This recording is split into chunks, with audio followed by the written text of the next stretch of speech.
Hey guys, day 33. It's Friday here, and I'm feeling a lot better than I did yesterday. So I'm actually up and about and doing some stuff.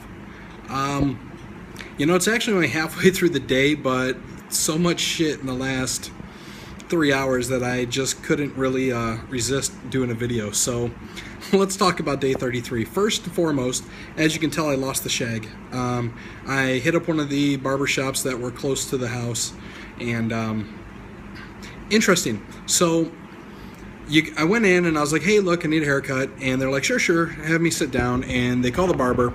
And the guy comes up from the back and he's like, you want medium?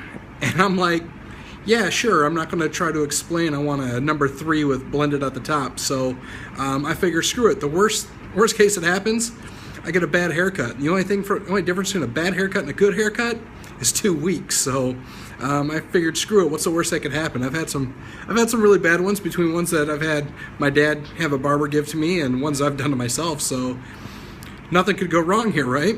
So guy just starts to go at it. He grabs himself a pair of scissors, grabs a comb, doesn't say anything, and just starts cutting my hair. And I'll be honest, I'm actually quite impressed with how decent of a job the guy did, with zero to no inclination of what my hair actually looks like, or how I typically comb it, or anything of that nature. So the guy's just going to work, right? And I'm like, okay, no big deal. And when he gets done, he massages my head. Now, in the U.S., it's not something that they just do, right? Normally, it's they give you a haircut, ask you if you want some product, and try to upsell you to really overexpensive shit and kick you out the door and get their tip. But the guy starts like just crushing my head. And at first, you get a little weirded out because you got the guy next to you, by the way, that's got barrettes and shit in his hair, getting his stuff all permed up. To one point, I wanted to yell, "Big perm!" And then I was like, nah, dude probably whooped my ass. And this dude does have a pair of scissors in his hand. I ain't looking to get my throat slit, right? So I'm trying not to laugh, but like I said, this guy starts massaging my head, and I'm like, I think like gonna like crack my neck, break my neck. Like, what the hell did I just walk myself into? But I was like, I'll roll with it for a minute. They start from like the back of your head, and they just crush it all the way to your forehead. And then they go top of your head all the way down to your spine, all the way down your neck, past your shoulder blades, and then back up, and then back to your forehead. Really kind of weird. I don't necessarily know if I'd say it was relaxing, but it was, it is what it is. So needless to say, I got a really good haircut. And when I asked the guy how much, he told me 120 rupees. And for those of you keeping track, the American dollar right now is $1 for every 65. So this haircut, which would have cost me $17 plus tip in the U.S., was, let's say on the high side, if we went with a solid 60, $2. Damn. That tells you how much we're overpaying in the U.S. for stuff. So I gave the guy 500 rupees. I mean, the exchange rate at that point's barely, let's say, $6. So $6 for a haircut, I'm not complaining, especially for a decent one that required no real intervention on my part. So that's the first thing. So I'm like, okay, I got my haircut. I'm gonna go get some lunch, and I've been wanting to try this place, Aromas Cafe, for a while, and I really haven't stopped to do it. Either they've always been really busy, or I've just been kind of too for lack of better words, too kind of shy to walk in there, just because I couldn't really tell how, what the setup was. Do I walk in and see it myself? So I was like, it wasn't too busy today. Worst case scenario, they're going to tell me what I need to do. So I roll in. I'm like, the guy's like, sure. He puts me in the corner. And, cool little place. Really comfortable little chairs. Really small little tables. But I found out they serve breakfast until 11 o'clock there, Monday through Saturday. And they have really good breakfast options. So first things first, tomorrow morning, I'm going to go get some breakfast, because I haven't had, eggs and toast in about 3 weeks. And I'm craving scrambled eggs right now. So I turn around, I look at the menu, and they got tons of these, actual egg sandwich type lunch options. Well, apparently I didn't pay attention to the menu too well, because what I thought I ordered in the picture wasn't what I ordered. Apparently the picture was something totally different. It looked like this, flatbread egg and cheese tomato open-faced sandwich, and what I actually ordered was like this chili and egg and vegetable, I don't even know what to describe it as. It was kind of like a chili with a scrambled egg on top, but it was also scrambled egg inside it. It was really good, except for, again, with whatever this meat sauce or tomato base they're using is, it's driving me crazy. I'm not a fan of it, and it's not that I don't like it, but it's that it's used in every single dish that I've tried so far, and I'm really getting played out on it.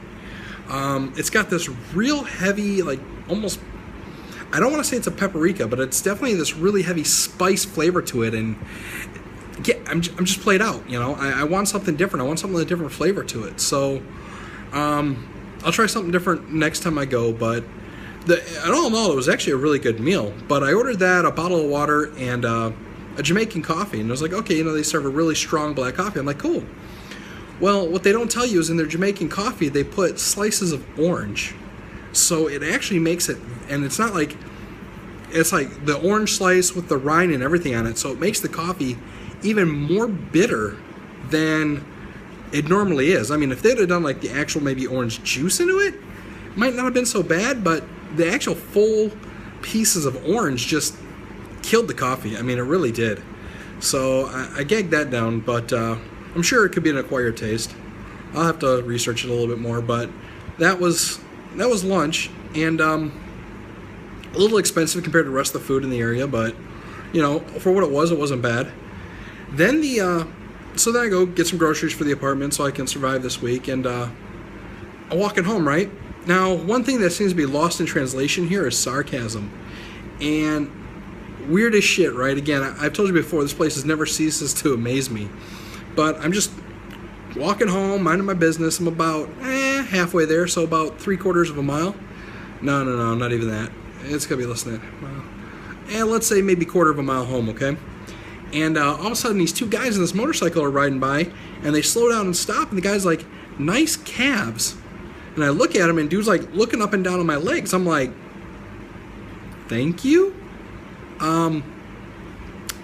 I don't even know what to say with that. I don't know if dude was like legitimately impressed with my calves, if these guys are being sarcastic because, you know, I'm sitting there wearing cargo shorts and black sneakers. I don't know, but interesting. It's amazing the type of things that you're walking down the street, people will stop and talk to you about and say to you and ask you, and then again, the stairs. It's amazing with the amount of, the stairs are complete, like, ranged here. It's everything from, you know, this, like, look of hatred to absolute bewilderment. Like, I had one guy look at me like he was looking at a ghost. I mean, he was just like, just following me, and it was, I would say it's weird, but it's not. I mean, you get used to it real quick, and being the person that I am, as loud and obnoxious and outspoken as I am some days, growing up, I've always had the stares. I've always been the, you know, being a military brat, we moved a lot, so, you know, the new kid in school always got the looks anyhow, especially on schools that weren't used to having military families moving in and out every couple of years. So I've been growing up with those looks, but it's still kind of odd some days. Like, it just kind of catches you off guard. So, who knows what's going to happen tonight? I'm sure I'll have more to talk about in the next video. But, middle of the afternoon, I'm yawning. Outside of that, again, it's been interesting. So, day 32 out of essentially 84 days that I'm supposed to be here. I still don't have complete confirmation if I'm going to be here for an extra 3 weeks or not. Everything's being said like I should be planning for it, should get ready for it. But at the same token, it has been told, yes, you're doing this. So we'll see how long I'm really here for. Once we get to those last few days, I'm sure the tone of these videos are going to change. But outside of that, I will get at you guys in the next video. Subscribe to the channel, share the video, share the Facebook link, hit me up, say hi. And if there's anything you want to know, you want to see, let me know and I'll try to arrange for that. So other than that, peace out, and I'll catch you guys in the next video. Bye.